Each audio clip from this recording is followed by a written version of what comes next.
ঘরের মাঠে মৌসুমের প্রথম ম্যাচ, যদিও সেটা চিরচেনা ক্যাম্প নু নয়, ৬,০০০ দর্শক ধারণ ক্ষমতার বার্সেলোনা ট্রেনিং গ্রাউন্ডের ইয়োহান ক্রুইফ স্টেডিয়ামে। অপেক্ষাকৃত ছোট এ মাঠেই সমর্থকদের মনে রাখার মতো এক রাত উপহার দিয়েছে টিম বার্সা।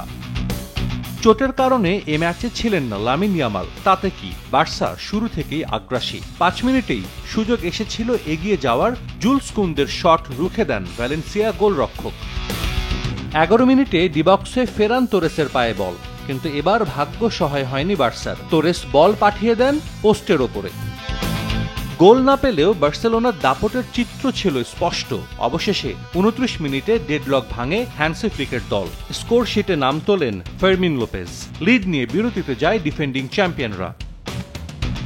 বার্সার গোল উৎসবে শুরুটা হয় ম্যাচের দ্বিতীয়ার্ধে। ৪ মিনিটের ব্যবধানে তারা করে ২ গোল। ৫৩ মিনিটে বদলি হিসেবে নামা রাফিনিয়া আর ৫৬ মিনিটে দৃষ্টিনন্দন এক গোল করেন ফার্মিন লোপেজ। সারা দেশে ব্যাংকিং করুন নিশ্চিন্তে। ১৪০০-রও বেশি শাখা উপশাখায় দেশের বৃহত্তম ব্যাংক আইএফআইসির সাথে। ৬৬ মিনিটে ব্যবধান আরও বাড়িয়ে নেয় বার্সা। ফার্মিন লোপেজের বাড়ানো বলে নিজের দ্বিতীয় গোল করেন রাফিনিয়া।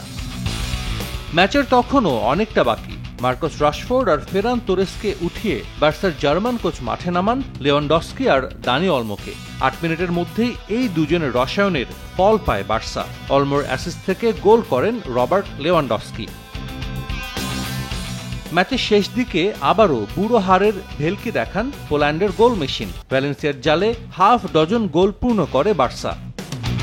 ভ্যালেন্সিয়ার জালে সবশেষ ২ ম্যাচে ১২ গোল দিয়েছিল কাতালান ক্লাবটি। সেই ধারাবাহিকতায় এবার ৬ গোলের জয়। চ্যাম্পিয়ন্স লিগ অভিযান শুরুর আগে বড় জয়ে আত্মবিশ্বাস বাড়িয়ে নিল বার্সেলোনা। সাজিদ মুস্তাহিদ, সময় সংবাদ।